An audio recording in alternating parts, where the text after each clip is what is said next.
नमस्ते सदावत्सले मातृभूमि, जय हिंद दोस्तों। आज की टॉप डिफेंस हेडलाइंस है। भारत के 5.5 जनरेशन के एयरक्राफ्ट AMCA का क्रिटिकल डिजाइन रिव्यू 2022 की शुरुआत में पूरा किया जाएगा और साथ ही तेजस मार्क 2 भी अब ट्रैक पर है।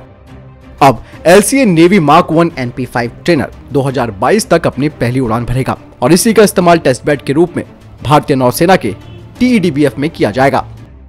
रुस्तम 2 ने अपनी एटॉल और सेटकॉम गगन सैटेलाइट क्षमता को साबित किया। लॉकहीड मार्टिन ने MS-60 के सपोर्ट के लिए भारतीय भागीदार ढूंढा। भारत ने डिफेंस के क्षेत्र में निजी उद्योगों को 2014 से अब तक 350 से अधिक लाइसेंस जारी किए। प्रधानमंत्री नरेंद्र मोदी 16 नवंबर को इंडियन एयरफोर्स के C-130J से पूर्वांचल एक्सप्रेसवे पर उतरेंगे।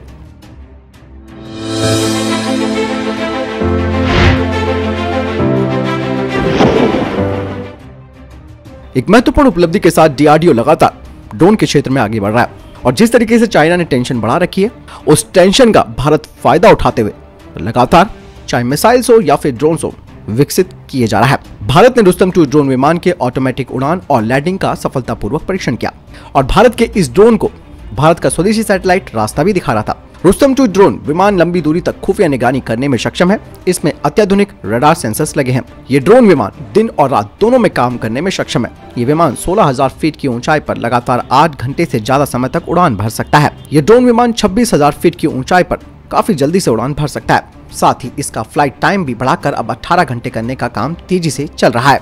रुस्तम 2 मिशन की जरूरतों के हिसाब से अलग अलग तरीके के पेलोड्स ले जा सकता है। इस ड्रोन के साथ synthetic aperture radar, electronic intelligence system और सिमुलेशन अवेयरनेस सिस्टम भी भेजा जा सकता है। इसमें एक सैटेलाइट कम्युनिकेशन लिंक भी है जो युद्ध की स्थिति में हालात की जानकारी रियल टाइम में दे सकता है। DRDO का मकसद ये है कि रुस्तम 2 को इजराइल के हेरॉन UAV की टक्कर का ड्रोन बनाना है। हेरॉन को एयरफोर्स और नेवी दोनों इस्तेमाल कर रही है।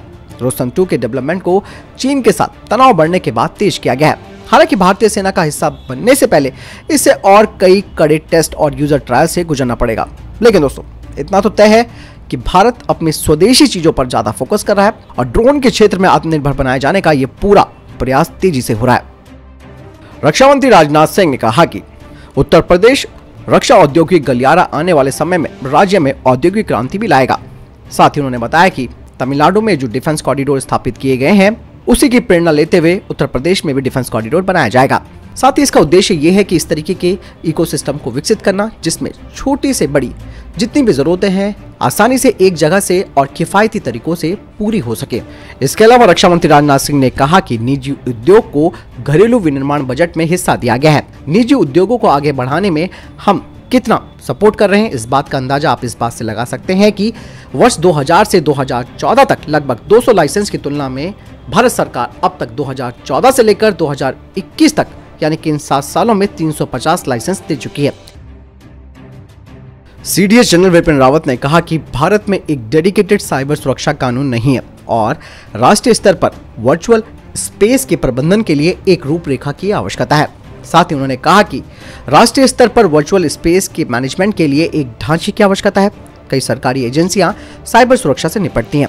हमारी रक्षा सेवाओं में साइबर विशेषज्ञ हैं और राज्य पुलिस के पास साइबर सेल भी है। विभिन्न सरकारी मंत्रालय और अन्य निजी क्षेत्र की संस्थाओं के साथ काम करने वाले इन विशेषज्ञों के प्रयास को हमारी डिजिटल संपत्तियों को प्रभावी ढंग से सुरक्षित करने के एक सामान्य लक्ष्य की दिशा में तालमेल बिठाने की जरूरत है। उन्होंने कहा कि डेटा सुरक्षा एक महत्वपूर्ण मुद्दा बन चुका है जिस पर हमें ध्यान देने की आवश्यकता है। अधिकतर देशों में डेटा सुरक्षा कानून भी है। दोस्तों, आपको बता दें कि 2019 में पेश किए गए डेटा संरक्षण विधेयक को अभी भी अंतिम रूप नहीं दिया गया है और इसे अब आवश्यकता पड़ गई है कि शीघ्रता के साथ पास किया जाए क्योंकि डेटा चोरी डिजिटल दुनिया में एक आम अपराध बन गया है। भारत और फ्रांस 3 द्विवार्षिक प्रशिक्षण अभ्यास करते हैं जिसमें कि भारतीय वायुसेना के साथ अभ्यास गरुड़ है, भारतीय नौसेना के साथ अभ्यास वरुण और भारतीय सेना के साथ अभ्यास शक्ति है। द्विवार्षिक प्रशिक्षण अभ्यास युद्ध अभ्यास शक्ति 2021 का 6वां संस्करण 15 से 26 नवंबर को फ्रांस में आयोजित किया जा रहा है। गोरखा राइफल इन्फेंट्री बटालियन की एक प्लाटून इस द्विपक्षीय अभ्यास में भारतीय सेना का प्रतिनिधित्व कर रही है और 6ठी लाइट आर्मर्ड ब्रिगेड की 21वीं मरीन इन्फेंट्री रेजिमेंट के सैनिकों के द्वारा फ्रांसीसी पक्ष का प्रतिनिधित्व किया जा रहा है। बता दें कि अभ्यास शक्ति संयुक्त राष्ट्र के तहत अर्ध शहरी इलाके की पृष्ठभूमि में आतंकवाद विरोधी अभियानों पर ध्यान केंद्रित करेगा, जिसका उद्देश्य दोनों सेनाओं के बीच सहयोग और अंतर संचालन को बढ़ाना है। 16 नवंबर को प्रधानमंत्री नरेंद्र मोदी पूर्वांचल एक्सप्रेसवे का उद्घाटन करेंगे। लखनऊ के गाजीपुर तक एक्सप्रेसवे बनकर तैयार है। पूर्वांचल एक्सप्रेसवे दूसरा ऐसा एक्सप्रेसवे होगा जिस पर लड़ाकू विमान उतर सकेंगे। इससे पहले आगरा लखनऊ एक्सप्रेसवे पर लड़ाकू विमान उतर चुके हैं और यहां पर हवाई पट्टियां भी तैयार की गई थी। पूर्वांचल एक्सप्रेसवे के लिए भी ऐसी तैयारियां हो रही हैं। कहा जा रहा है कि प्रधानमंत्री नरेंद्र मोदी इंडियन एयरफोर्स के विमान में पूर्वांचल एक्सप्रेसवे पर लैंड करेंगे। एयरफोर्स के विमान वहां से एयर शो भी करेंगे। बता दें कि भारतीय प्रधानमंत्री इंडियन एयरफोर्स के transport aircraft C-130J super Hercules से वहां पर लैंड करेंगे। ट्रांसपोर्ट एयरक्राफ्ट C-130J विमान में इंडियन एयरफोर्स के गरुड़ कमांडो और स्पेशल फोर्स के कमांडोज भी वहां पर ड्रिल करेंगे। फाइटर एयरक्राफ्ट सुखोई, जागुआर और मिराज फ्लाई पास्ट करेंगे। साथ ही सूर्य किरण एरोबेटिक टीम आसमान पर अपना कमाल दिखाएगी। दोस्तों, आपको बता दें कि युद्ध के दौरान दुश्मन देश अक्सर देश के महत्वपूर्ण एयरबेस को टारगेट करके उन्हें तबाह करने की कोशिश करते हैं ताकि उस देश के फाइटर जेट लैंड और टेक ऑफ ना कर सके और ऐसी नौबत ना आए, इसीलिए भारत लगातार लैंडिंग स्ट्रिप्स बना रहा है देश के कई एक्सप्रेसवेज पर। इजराइल की सबसे बड़ी हथियार निर्माता कंपनी इजरायली एरोस्पेस इंडस्ट्री ने नए डिफेंस इलेक्ट्रॉनिक वॉरफेयर सिस्टम को लॉन्च किया है।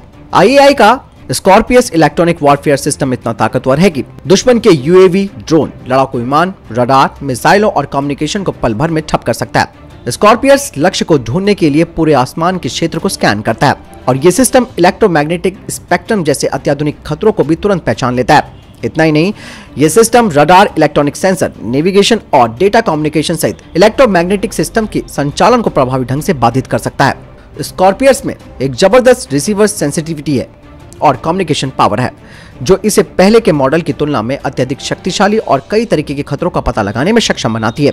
साथ ही इसका इलेक्ट्रॉनिक वॉरफेयर सिस्टम फैमिली में 5 प्रकार के सिस्टम शामिल है। स्कॉर्पियस G एक मोबाइल ग्राउंड आधारित इलेक्ट्रॉनिक वॉरफेयर सिस्टम है। इसका उपयोग जमीनी और हवाई खतरों का पता लगाने और उन्हें बाधित करने के लिए किया जाता है। इस सिस्टम को गाड़ियों के जरिए जल्द से जल्द एक इलाके से दूसरे इलाके में तैनात किया जा सकता है। इसे सॉफ्ट किल एयर डिफेंस सिस्टम के नाम से जाना जाता है और ये अपनी रेंज में सिक्योरिटी के लिए एक इलेक्ट्रॉनिक गुंबद का निर्माण करता है जिसमें आए किसी भी खतरे की सूचना ये तुरंत कमांड सेंटर तक भेज देता है। आपको बता दें कि भारत का ऑलरेडी इजरायली एरोस्पेस इंडस्ट्री के साथ बहुत ही जबरदस्त गठबंधन है और कई डिफेंस के प्रोडक्ट्स हम लोग साथ में मिलकर बना रहे हैं और ऐसे में ये जो नया सिस्टम है ये कितना कारगर होगा आने वाले समय में और क्या वाकई में भारत को भी इस तरीके के सिस्टम की जरूरत होगी, तो ये सारी चीजें देखकर भारत भी इजराइल के साथ मिलकर इस तकनीक पर काम कर सकता है। लॉकहीड मार्टिन ने भारतीय फर्म रॉसेल टेक्सिस को एक कॉन्ट्रैक्ट के तहत चुना है जिसमें कि ये भारतीय फर्म MS-60R के इलेक्ट्रिक वायर हार्नस और इंटरकनेक्ट सिस्टम पार्ट्स को बनाएगी और ये प्रक्रिया ऑफसेट के हिस्से के तहत भी है। भारतीय नौसेना को 3 MS-60R हेलीकॉप्टर्स मिल चुके हैं और ये हेलीकॉप्टर्स इस वक्त अमेरिका में हैं जहां पर भारत के पायलट्स और क्रू मेंबर्स को ट्रेनिंग के लिए इनका इस्तेमाल किया जा रहा है। बता दें कि सितंबर 2024 तक भारत को सभी MS-60R हेलीकॉप्टर्स मिल जाएंगे।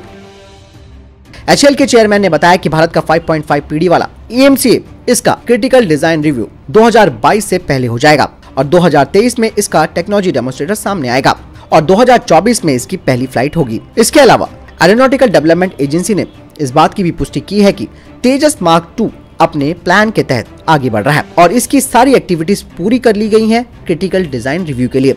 तेजस मार्क 2 का रोल आउट 2022 में होगा और इसकी पहली फ्लाइट 2023 में की जाएगी, यानी कि दोनों प्रोग्राम साथ साथ चल रहे हैं दोस्तों। HAL के चेयरमैन ने बताया कि भारतीय नौसेना के तेजस NP5 ट्रेनर अपने प्रोडक्शन रेडी कॉन्फ़िगरेशन में पहुंच गया और ये अपनी पहली फ्लाइट मार्च 2022 में करेगा और ये बेहद महत्वपूर्ण विकास है जिसके तहत NP5 एक टेस्ट बेड होगा भारतीय नौसेना के twin engine deck based fighter jet के लिए। NP5 अपने लैंडिंग ट्रायल्स को अलग अलग वातावरण में पूरा कर चुका है और अब इसके अध्ययन के आधार पर इसके लैंडिंग गियर में जो कमियां थी उन्हें दूर किया जा रहा है जिसका इस्तेमाल TEDBF प्रोग्राम में किया जा सकता है। इसके अलावा TEDBF प्रोग्राम में बाकी के जो जरूरी बदलाव होंगे वो इसके टेस्ट के बाद किए जाएंगे। तो दोस्तों ये थे अभी तक के टॉप डिफेंस और स्पेस अपडेट। वीडियो के संबंध में कोई प्रश्न जवाब या आपको कोई सवाल है कमेंट सेक्शन में लिखकर जरूर बताएं। मिलता हूं नई वीडियो के साथ। चैनल सब्सक्राइब करना ना भूलिएगा। नमस्कार, जय हिंद, वंदे मातरम।